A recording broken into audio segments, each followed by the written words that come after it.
नमस्कार ओडिशा जय जगन्नाथ। आज हूँ अक्टोबर 12 तारिख रविवार। तेज विलंब नक आसतु नजर पकेबा आज दिन ओडिशा तथा देश विदेशर प्रमुख खबर गुड़िक उपरे। प्रधानमंत्री नरेंद्र मोदी आभासी राजधानी पांडोरा ठारे एक बृहत माछ मार्केटर शिलान्यास करछन्ति। एथिलागि आयोजित स्वतंत्र कार्यक्रम में मुख्यमंत्री मोहन चरण माझी कहते ओडिशा भली एक राज्य में व्यापक फसल हानि प्रतिवर्ष होता है। बात्या बन्या मरुड़ी अदिनिया वर्षा आदि राज्यर चाषी कूल को क्षति पहुंचाई थाए। एथिपाई प्रधानमंत्री अन्नदाता एवं चाषी प्रधानमंत्री फसल बीमा योजना जरिया तुरंत क्षतिपूरण सुनिश्चित करिसेंति। अदिनिया वर्षारे क्षयक्षति होइथिबा चाष जमीर आकलन करी विभाग पक्षर क्षतिपूरण बाबद आवश्यक अर्थ प्रदान करिछु, जहा पूर्व सरकार करिनथिले। दर्शक बंधु, चैनल टी को जदि एबे जाय सब्सक्राइब करिनाहंती तेबे सब्सक्राइब करी पाखर थिबा ऑल बेल नोटिफिकेशन आइकन टी को दबाई दियंतु, जहा फल प्रत्येक दिन सर्वप्रथमे आपण ताजा खबर गुड़िक जानीपारे। एवं भिडियोटी आपण केउं जिल्लारो देखुछंती कमेंट माध्यम जणांतु। परवर्ती खबर दक्षिण बांग्लादेश एवं एहा पाखापाखि उत्तर बंगोपसागर निकटर एक घूर्णिबलय सृष्टि होइछि। एहा समुद्र पतन ठारो 5.8 किलोमीटर पर्यंत व्यापीछि। घूर्णिबलय प्रभावरे आज राज्यर विभिन्न स्थान में मध्यम धरणर प्रबल वर्षा हेबार संभावना रहिछि। एहारि भितरे दक्षिण पश्चिम मौसुमी वायु विदाय नेबाकु जाउछि। आगामी 3 ରୁ 4 दिन मध्यरे ओडिशार किछि स्थानरो दक्षिण पश्चिम मौसुमी वायु प्रत्यावर्तन करने पाग अनुकूल रही बोली आंचलिक पाणीपाग विज्ञान केन्द्रर निर्देशक डॉक्टर मनोरमा महांती सूचना दैछन्ति। तेणु एथिपाई राज्य में वर्षार परिमाण बढ़ी पारे बोली आकलन कराଯାଇଛି। अपरपक्षरे आसंता 22 तारिख बेलको बंगोपसागर में पुणी एक लघुचाप सृष्टि हेबो बोली पूर्वानुमान करिछि आंचलिक पाणीपाग विकास केन्द्र। परवर्ती खबर, प्रधानमंत्री नरेंद्र मोदी दिवाली गिफ्ट दैछन्ति चाषी माननक पई। प्रधानमंत्री नरेंद्र मोदी शनिवार दिन कृषि क्षेत्र पई 35,440 कोटी टंकार दुईटी प्रमुख योजना आरंभ करिसेंति। एथिरे आमदानी उपरे निर्भरशीलता ह्रास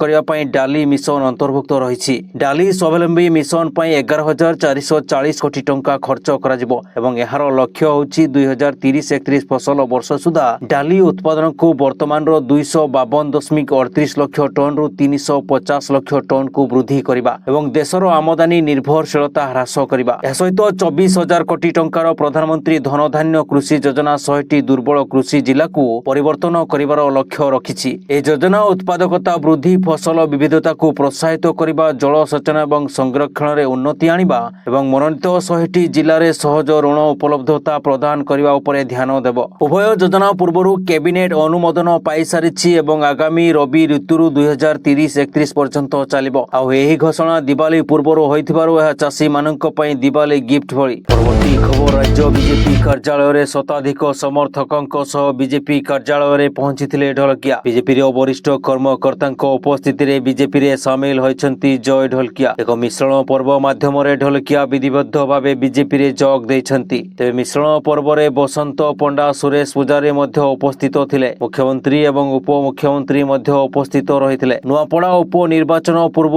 बड़ राजनैतिक हलचल देखा मिली। दिव्यज्ञत विधायक राजेंद्र ढोलकिया पुओ जय ढोलकिया पर सभी नजर थिला। से बीजेपी रे मिसिबा नै चर्चा जोर धरिथिला। अन्यपटे बीजेपी की बीजेडी वर्तमान सुधा प्रार्थी ना घोषणा करिनांती। कांग्रेस घासीराम माझी को प्रार्थी करिछि। जय ढोलकिया एबे फोकस रे रहिछन्ती। बीजेपी रे मिसी सबो कल्पना जल्पनार अंत घटाइछन्ती जय ढोलकिया। परवर्ती खबर, पश्चिम बंग रे गण दुष्कर्मर शिकार होइछन्ती जणे ओडिया डाक्टरी छात्री। मेडिकल आईसीयू रे मृत्यु सह संघर्ष करुछन्ती पीड़िता। याकु नै कॉलेज कैंपस रे उत्तेजना लागि रहिछि। सारा देश रे हइचय सृष्टि होइछि। पश्चिमबंग बर्धमान जिलार दुर्गापुर रे एभली उद्वेगजनक घटना घटिछि। घरोई मेडिकल कॉलेज रे पढ़ुथिले संपृक्त ओडिया छात्री। एमबीबीएस द्वितीय वर्षर छात्रींक सह गण दुष्कर्म अभियोग होइछि। पीड़ितांक घर बालेश्वर जिला जलेश्वर अंचल रे। पश्चिमबंग पुलिस घटनास्थल रे पहुंची तदंत करुछि। सूचना अनुसार परदिन राति 8:30 बेले कॉलेज कैंपस बाहर को जाइथिले। जणे पुरुष बंधुक सह जाइथिबा बेले पिछा करथिले किछि दुर्बृत्त।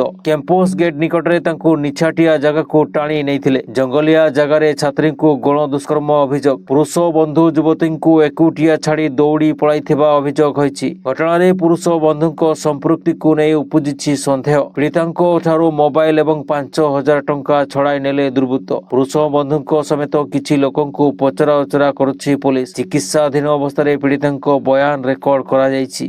पश्चिमबंग रे ओडिया छात्री को गण दुष्कर्म घटना को कड़ा निंदा करछन्ति मुख्यमंत्री मोहन चरण माझी। यह ଏହା ଅତ୍ୟନ୍ତ ନିନ୍ଦନୀୟ ଏବଂ ପୀଡ଼ାଦାୟକ ବୋଲି ସୋସିଆଲ ମିଡିଆରେ ପ୍ରକାଶ କରିଛନ୍ତି ମୁଖ୍ୟମନ୍ତ୍ରୀ। ଲେଖିଛନ୍ତି, ଏହି ଖବର ଶୁଣି ମୁଁ ଗଭୀର ଭାବେ ମର୍ମାହତ। ଏହି ସମ୍ବେଦନଶୀଳ ଘଟଣାରେ ଅଭିଯୁକ୍ତମାନଙ୍କ ବିରୁଦ୍ଧରେ ଆଇନ ଅନୁଯାୟୀ ଦୃଷ୍ଟାନ୍ତମୂଳକ କାର୍ଯ୍ୟାନୁଷ୍ଠାନ ନେବା ପାଇଁ ମୁଁ ପଶ୍ଚିମବଙ୍ଗ ମୁଖ୍ୟମନ୍ତ୍ରୀ ମମତା ବାନାର୍ଜୀଙ୍କୁ ଦୃଢ଼ ଦାବି ଜଣାଉଛି। ପୀଡ଼ିତାଙ୍କ ଆଶୁ ଆରୋଗ୍ୟ କାମନା କରିବା ସହ ପଶ୍ଚିମବଙ୍ଗ ସରକାରଙ୍କୁ ଯୋଗାଯୋଗ କରି ଆବଶ୍ୟକ ପଦକ୍ଷେପ ନେବା ପାଇଁ ବରିଷ୍ଠ ଅଧିକାରୀଙ୍କୁ ନିର୍ଦ୍ଦେଶ ଦେଇଛନ୍ତି ମୁଖ୍ୟମନ୍ତ୍ରୀ। ପରବର୍ତ୍ତୀ ଖବର, ମାରିଆ କରୀନା ମାର୍ଚାଣ୍ଡଙ୍କୁ ନୋବେଲ ଶାନ୍ତି ପୁରସ୍କାର।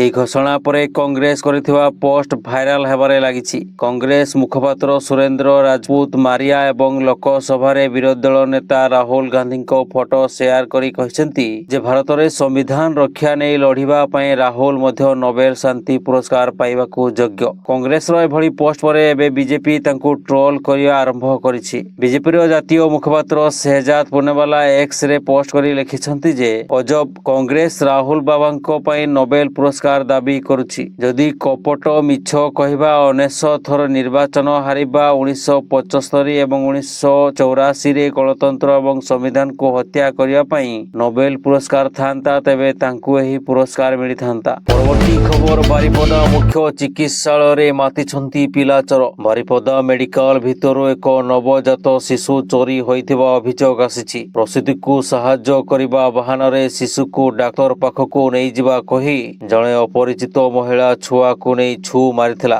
ବାରିପଦା ସଦର ଥାନା ଅନ୍ତର୍ଗତ ରାଣୀଭଳ ଗାଁର ଫୁଲମଣି ସୋରେନ ପରଦିନ ସକାଳେ ହସ୍ପିଟାଲରେ ଆଡମିସନ ହୋଇଥିଲେ। ପରଦିନ ହିଁ ତାଙ୍କର ଛୁଆ ଜନ୍ମ ହୋଇଥିଲା, କିନ୍ତୁ ଗତକାଲି ସକାଳୁ ଛୁଆ ଚୋରି ଅଭିଯୋଗ ଆସିଥିଲା। ଫୁଲମଣି ତାଙ୍କ ସ୍ୱାମୀଙ୍କ ଉପରେ ଦୋଷ ଲଦିଛନ୍ତି। ତାଙ୍କ ସ୍ୱାମୀ କାହାକୁ ବିକି ଦେଇଥିବା ଅଭିଯୋଗ ଆଣିଥିଲେ ଫୁଲମଣି। ହେଲେ ଏନେଇ ଥାନାରେ ଅଭିଯୋଗ ହେବା ପରେ ସ୍ଥାନୀୟ ପୋଲିସ ଖୋଜାଖୋଜି କରି ନବଜାତଙ୍କୁ ଠାବ କରିବାରେ ସଫଳ ହୋଇଛି। ପରବର୍ତ୍ତୀ ଖବର, ଡାଇରେକ୍ଟର ଜେନେରାଲ ସିଭିଲ ଆଭିଏନ୍ସ ବା ଡିଜିଏସ୍ଏମ୍ଏଫରେ ଶ୍ରୀମନ୍ଦିର ରେଡ୍ ଜୋନ୍ ଭାବେ ସ୍ଥାନ ପାଇଛି। ଏହି ରେଡ୍ ଜୋନ୍ ଅନୁଯାୟୀ ସମୁଦ୍ର ପତନଠାରୁ 50,000 ମିଟର ଉଚ୍ଚତା ପର୍ଯ୍ୟନ୍ତ କୌଣସି ଉଡାଣ ହୋଇପାରିବ ନାହିଁ। ରେଡ୍ ଜୋନ୍ ପରେ ଆଇନ ଅନୁଯାୟୀ ପୋଲିସ ଦୃଢ଼ କାର୍ଯ୍ୟାନୁଷ୍ଠାନ ମଧ୍ୟ ଗ୍ରହଣ କରିପାରିବ। ଏୟାରସ୍ପେସ୍ ମ୍ୟାପ୍ରେ କିଛି ଏଭଳି ତଥ୍ୟ ରହିଥିବା ଭାରତ ସରକାରଙ୍କ ଡିଜିଏସ୍ ୱେବସାଇଟରେ ଉପଲବ୍ଧ ରହିଛି। ଭଲ କରି ଦେଖନ୍ତୁ ଏୟାରସ୍ପେସ୍ ମ୍ୟାପ୍କୁ। ଏଥିରେ ସ୍ପଷ୍ଟ ଭାବେ ଲେଖା ହୋଇଛି ସେପ୍ଟେମ୍ବର 26 ତାରିଖରେ ଶ୍ରୀମନ୍ଦିରକୁ ରେଡ୍ ଜୋନ୍ ଭାବେ ଘୋଷଣା କରାଯିବା କଥା। ଏହାର ଅବଧି 3 ବର୍ଷ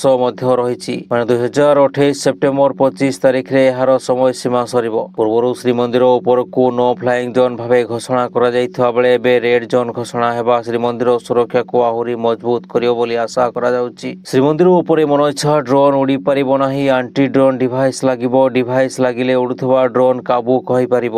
ବ୍ୟକ୍ତିବିଶେଷ ବା ଅନୁଷ୍ଠାନ ନିୟମ ଉଲ୍ଲଂଘନ କଲେ ଆଇନଗତ କାର୍ଯ୍ୟାନୁଷ୍ଠାନ ନିଆଯିବ। ପରବର୍ତ୍ତୀ ଖବର, ଭାରତର ସବୁଠାରୁ ଧନୀ ବ୍ୟବସାୟୀ ତଥା ରିଲାଏନ୍ସ ଇଣ୍ଡଷ୍ଟ୍ରିର ଅଧ୍ୟକ୍ଷ ମୁକେଶ ଆମ୍ବାନୀ ଉତ୍ତରାଖଣ୍ଡର ପବିତ୍ର ଭୂମିରେ ପହଞ୍ଚି କେଦାରନାଥ ଓ ବଦ୍ରୀନାଥ ମନ୍ଦିର ଦର୍ଶନ କରିଥିଲେ। ଏହି ସମୟରେ ବଦ୍ରୀନାଥ ଓ କେଦାରନାଥ ମନ୍ଦିରର ଅଧ୍ୟକ୍ଷ ହେମନ୍ତ ଦ୍ୱିବେଦୀ ମୁକେଶ ଆମ୍ବାନୀଙ୍କ ଭବ୍ୟ ସ୍ୱାଗତ କରି ପାଛୋଟି ନେଇ ଏକ ପାରମ୍ପରିକ ଉତ୍ତରାଖଣ୍ଡୀ ଟୋପି ପ୍ରଦାନ କରିଥିଲେ। କେଦାରନାଥ ଓ ବଦ୍ରୀନାଥ ଗସ୍ତ ସମୟରେ ଆମ୍ବାନୀ ଭକ୍ତିରେ ଲୀନ ହୋଇଯାଇଥିଲେ। ଦର୍ଶନ ପରେ ମନ୍ଦିର ପାଇଁ ଆମ୍ବାନୀ ମୋଟ 10 କୋଟି ଟଙ୍କା ଦାନ କରିଛନ୍ତି। ଏହି ଦାନ ମନ୍ଦିରର ସୌନ୍ଦର୍ଯ୍ୟକରଣ, ତୀର୍ଥଯାତ୍ରୀଙ୍କ ସୁବିଧାର ବିସ୍ତାର ଏବଂ ଧାର୍ମିକ ଐତିହ୍ୟର ସଂରକ୍ଷଣ ପାଇଁ ବ୍ୟବହାର କରାଯିବ ବୋଲି ମନ୍ଦିର କମିଟି ପକ୍ଷରୁ ପ୍ରକାଶ ପାଇଛି। ଏଥିସହିତ ଆମ୍ବାନୀ ବଦ୍ରୀନାଥରେ 100 କୋଠରୀ ବିଶିଷ୍ଟ ଏକ ଅତିଥି ଭବନ ନିର୍ମାଣରେ ସହାୟତା ପାଇଁ ମଧ୍ୟ ପ୍ରତିଶ୍ରୁତି ଦେଇଛନ୍ତି। ଆମ୍ବାନୀ କହିଛନ୍ତି, ଧାମୀ ସରକାର ତୀର୍ଥପଥର ବିଭିନ୍ନ ସ୍ଥାନରେ ତୀର୍ଥଯାତ୍ରୀଙ୍କ ପାଇଁ ଉତ୍କୃଷ୍ଟ ବ୍ୟବସ୍ଥା କରିଛନ୍ତି। ଏପରି ନିରାପଦ ଏବଂ ସୁବ୍ୟବସ୍ଥିତ ସୁବିଧା ଅନ୍ୟ ତୀର୍ଥସ୍ଥଳରେ ବହୁତ କମ୍ ଦେଖାଯାଏ। ମୁଁ ପ୍ରାୟ 20 ବର୍ଷ ଧରି ଉତ୍ତରାଖଣ୍ଡ ଗସ୍ତ କରୁଛି, କିନ୍ତୁ ଏପରି ଉତ୍କୃଷ୍ଟ ବ୍ୟବସ୍ଥା କେବେ ଦେଖି ନାହିଁ। ପରବର୍ତ୍ତୀ ଖବର, ସଙ୍ଗୀତ ନିର୍ଦ୍ଦେଶକ ଅଭିଜିତ ମଜୁମଦାରଙ୍କ ସ୍ୱାସ୍ଥ୍ୟ ଅବସ୍ଥା ସଙ୍କଟାପନ୍ନ। ପୁଣି ଥରେ ଆଇସିୟୁରେ ଭର୍ତ୍ତି ହେଲେ ଅଭିଜିତ। ଗତ 24 ଘଣ୍ଟାରେ ତାଙ୍କର ସ୍ଥିତି ଅଧିକ ଖରାପ ହୋଇଥିବା ସୂଚନା ଦେଇଛନ୍ତି ଭୁବନେଶ୍ୱର ଏମ୍ସ। ତାଙ୍କର ସ୍ନାୟୁଜନିତ ସମସ୍ୟାରେ କୌଣସି ସୁଧାର ହୋଇନାହିଁ। ସେ ନିରନ୍ତର ଅଚେତ ଅବସ୍ଥାରେ ଅଛନ୍ତି ବୋଲି ଭୁବନେଶ୍ୱର ଏମ୍ସ କର୍ତ୍ତୃପକ୍ଷ ଜଣାଇଛନ୍ତି। ଅଭିଜିତ ଏକ ସ୍ନାୟୁଜନିତ ରୋଗରେ ପୀଡ଼ିତ। ନିମୋନିଆ ସହିତ ଫୁସଫୁସରେ ସଂକ୍ରମଣ ହୋଇଛି। ରକ୍ତରେ ଜୀବାଣୁ ସଂକ୍ରମଣ, ପୁରୁଣା ଯକୃତ ରୋଗ ସମସ୍ୟା ଏବଂ ଭିଟାମିନ ଡି ଏବଂ ଫୋଲିକ ଏସିଡ ଭଳି ପୋଷକ ତତ୍ତ୍ୱ ଅଭାବ ରହିଛି। ଗତକାଲି ପୁଣି ଥରେ ସ୍ୱାସ୍ଥ୍ୟ ଅବସ୍ଥା ବିଗିଡ଼ିବାରୁ ପୁଣି ଥରେ ଆଇସିୟୁରେ ଭର୍ତ୍ତି କରାଯାଇଛି। ପରବର୍ତ୍ତୀ ଖବର, ଆଫଗାନିସ୍ତାନର ବିଦେଶ ମନ୍ତ୍ରୀ ଅମିର ଖାନ ମୁତ୍କି ନୂଆଦିଲ୍ଲୀରେ କରିଥିବା ସାମ୍ବାଦିକ ସମ୍ମିଳନୀକୁ ନେଇ ଭାରତର ରାଜନୀତି ସରଗରମ ହୋଇଛି। ଏହି ସାମ୍ବାଦିକ ସମ୍ମିଳନୀରେ ମହିଳା ପତ୍ରକାରଙ୍କୁ ନିମନ୍ତ୍ରଣ କରାଯାଇ ନଥିଲା। କରିଥିଲା, ଯାହାକୁ ନେଇ ବିରୋଧ ଦଳର ନେତାମାନେ କେନ୍ଦ୍ର ସରକାରଙ୍କୁ ଘେରିଛନ୍ତି। ତାକୁ ନେଇ ମୁତ୍କି ସଫେଇ ଦେଇଛନ୍ତି। ସେ କହିଛନ୍ତି କି ମହିଳା ପତ୍ରକାରଙ୍କୁ ନିମନ୍ତ୍ରଣ କରିବାକୁ ମୁଁ ମନା କରିନଥିଲି। ମୁତ୍କି କହିଛନ୍ତି କି ମୁଁ ଚେଷ୍ଟା କରୁଛି କି ଭାରତ ଓ ଆଫଗାନିସ୍ତାନ ମଧ୍ୟରେ ସମ୍ପର୍କ ଆହୁରି ଦୃଢ଼ ହେଉ। ଆମେ ଗୋଟିଏ ସ୍ୱରରେ କଥା ହେବାକୁ ଚେଷ୍ଟା କରୁଛୁ। ମୋ ତରଫରୁ ମହିଳା ପତ୍ରକାରଙ୍କ ପ୍ରବେଶ ଉପରେ କୌଣସି ବୟାନ ଦିଆଯାଇ ନାହିଁ। ପରବର୍ତ୍ତୀ ଖବର, ଆମେରିକା ରାଷ୍ଟ୍ରପତି ଡୋନାଲ୍ଡ ଟ୍ରମ୍ପଙ୍କ ଫଟୋ ଡଲାର ମୁଦ୍ରାରେ ରହିବା ପ୍ରସ୍ତାବ ଏବେ ସାରା ବିଶ୍ୱରେ ଆଲୋଚନାର ବିଷୟ ପାଲଟିଛି। ଏହି ମୁଦ୍ରା 2026 ମସିହାରେ ଜାରି କରାଯାଇପାରେ, ଯାହା ଆମେରିକାର ସ୍ୱାଧୀନତାର 250ତମ ବାର୍ଷିକ ଉତ୍ସବ। ଯଦି ଏହି ମୁଦ୍ରା ଉତ୍ପାଦନ କରାଯାଏ, ତେବେ ଏହା ବୈଷୟିକ ଭାବରେ ଆଇନର ଉଲ୍ଲଂଘନ କରିବ ନାହିଁ, କିନ୍ତୁ ଏହା ନିଶ୍ଚିତ ଭାବରେ ଦୀର୍ଘକାଳୀନ ପରମ୍ପରାଙ୍କୁ ଭାଙ୍ଗିବ। ପରବର୍ତ୍ତୀ ଖବର, ଯେଉଁ ହିତାଧିକାରୀମାନେ ସୁଭଦ୍ରା ଯୋଜନାରେ ପ୍ରଥମ କିସ୍ତି ଟଙ୍କା ପାଇଥିଲେ ଏବଂ ଦ୍ୱିତୀୟ ଏବଂ ତୃତୀୟ କିସ୍ତି ଟଙ୍କା ପାଇନାହାନ୍ତି, ତାଙ୍କର ନାମ ରିଜେକ୍ଟ ଲିଷ୍ଟରେ ରହିଛି।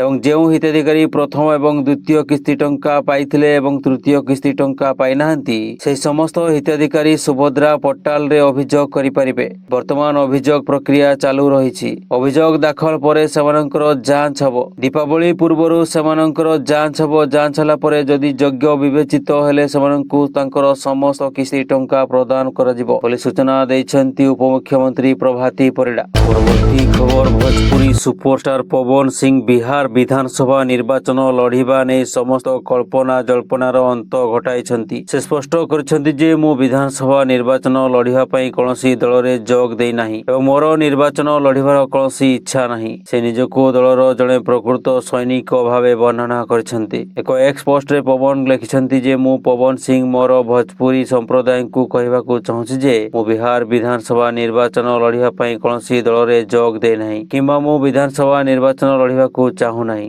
ମୁଁ ଦଳର ଜଣେ ପ୍ରକୃତ ସୈନିକ ଅଟେ ଏବଂ ରହିବି। ପରବର୍ତ୍ତୀ ଖବର, ଚଳଚ୍ଚିତ୍ର ଜୀବନ ଦାନର ଟ୍ରେଲର ଲଞ୍ଚ ଗୀତ ଗୋବିନ୍ଦ ସଦନରେ ଅନୁଷ୍ଠିତ ହୋଇଯାଇଛି। ଏହି ଚଳଚ୍ଚିତ୍ରଟି ଲେଖକ ରାଧା ମୋହନ ମହାପାତ୍ରଙ୍କ ଉପନ୍ୟାସ ପୃଷ୍ଠାଏ ପ୍ରଣିପାତରୁ ଏହା ଉଦ୍ଧୃତ। ଚଳଚ୍ଚିତ୍ରରେ ଜଣେ ସରକାରୀ କର୍ମଚାରୀ କିଭଳି ବିପଦର ସମ୍ମୁଖୀନ ହୋଇ ମଧ୍ୟ ନିଜ କାର୍ଯ୍ୟରେ କେବେ ସାଲିସ କରିନାହିଁ, ତାହା ବର୍ଣ୍ଣନା କରାଯାଇଛି। ଏହି ଚଳଚ୍ଚିତ୍ରରେ ପ୍ରମୁଖ ଭୂମିକାରେ ଦୀପେଶ ସାମନ୍ତରାୟ, ଶ୍ଵେତାଶ୍ରୀ ପାଢ଼ୀ, ତରଣଜିତ ଖାନ୍ନା, ରାକ୍ଷୀ ଦାସ, ସୁବାସ ପାତ୍ର, ସତ୍ୟନାରାୟଣ ସାହୁ, ରାଜେଶ ଅଗ୍ରୱାଲ, ଚନ୍ଦନ ରଥ, ସୌମ୍ୟ ପ୍ରକାଶ ନାୟକ, ସୁନୀଲ ପଢ଼ିଆରୀ, ପ୍ରଦୀପ ତ୍ରିପାଠୀ, ସୁଶାନ୍ତ ଶତପଥୀ ପ୍ରମୁଖ ଅଭିନୟ କରିଛନ୍ତି। ପରବର୍ତ୍ତୀ ଖବର, ଆମେରିକା ରାଷ୍ଟ୍ରପତି ଡୋନାଲ୍ଡ ଟ୍ରମ୍ପଙ୍କ ମଧ୍ୟସ୍ଥତାରେ ଗାଜା ଶାନ୍ତି ଯୋଜନାର ପ୍ରଥମ ପର୍ଯ୍ୟାୟର ଅଂଶ ଭାବରେ ଇସ୍ରାଏଲ ଏବଂ ପାଲେଷ୍ଟାଇନି ଆତଙ୍କବାଦୀ ଗୋଷ୍ଠୀ ହମାସ ମଧ୍ୟରେ ଏକ ଯୁଦ୍ଧ ବିରତି ଘୋଷଣା କରାଯାଇଛି। ଯେତେବେଳେ ଇସ୍ରାଏଲି ସେନା ଯୁଦ୍ଧ ବିରତି ପରେ ପଛକୁ ହଟିଯାଇଛି, 2 ବର୍ଷର ଯୁଦ୍ଧ ପରେ ହଜାର ହଜାର ବିସ୍ଥାପିତ ପାଲେଷ୍ଟାଇନି ନାଗରିକ ଶୁକ୍ରବାର ଉତ୍ତର ଗାଜାରେ ସେମାନଙ୍କର ଭଙ୍ଗା ଘରର ଧ୍ୱଂସାବଶେଷ ଆଡ଼କୁ ଖାଲି ପାଦରେ କାଦୁଅ, ମାଟି ଏବଂ ଭଗ୍ନ ସ୍ତୂପ ଗଦା ଦେଇ ଚାଲି ଯାଉଥିଲେ। ବିସ୍ଥାପିତ ପାଲେଷ୍ଟାଇନି ପରିବାରମାନଙ୍କ ଲମ୍ବା ଧାଡ଼ି ସେମାନଙ୍କର କିଛି ଜିନିଷପତ୍ର ବୋଝେଇ ସାଇକେଲଗୁଡ଼ିକୁ ଠେଲି ଗାଜାର ଉପକୂଳ ରାଜପଥ ଦେଇ ଗାଜା ସହର ଆଡ଼କୁ ଯାତ୍ରା କରୁଥିଲା। ଏହି ଅଞ୍ଚଳର ସର୍ବବୃହତ ସହରାଞ୍ଚଳ ଏବଂ ଇସ୍ରାଏଲର ସବୁଠାରୁ କଠୋର ଆକ୍ରମଣର ଶିକାର ହୋଇଥିବା ଅଞ୍ଚଳଗୁଡ଼ିକ ମଧ୍ୟରୁ ଗୋଟିଏ। ଗାଜା ସ୍ୱାସ୍ଥ୍ୟ ଅଧିକାରୀମାନେ କହିଛନ୍ତି ଯେ ଯୁଦ୍ଧ ବିରତି ଘୋଷଣା ହେବା ଏବଂ ଇସ୍ରାଏଲ ସେନା ପ୍ରତ୍ୟାହାର ହେବା ପରଠାରୁ ରିଲିଫ ଏବଂ ଉଦ୍ଧାର ଦଳଗୁଡ଼ିକ ଧ୍ୱଂସାବଶେଷରୁ 100ରୁ ଅଧିକ ଲୋକଙ୍କ ମୃତଦେହ ଉଦ୍ଧାର କରିଛନ୍ତି।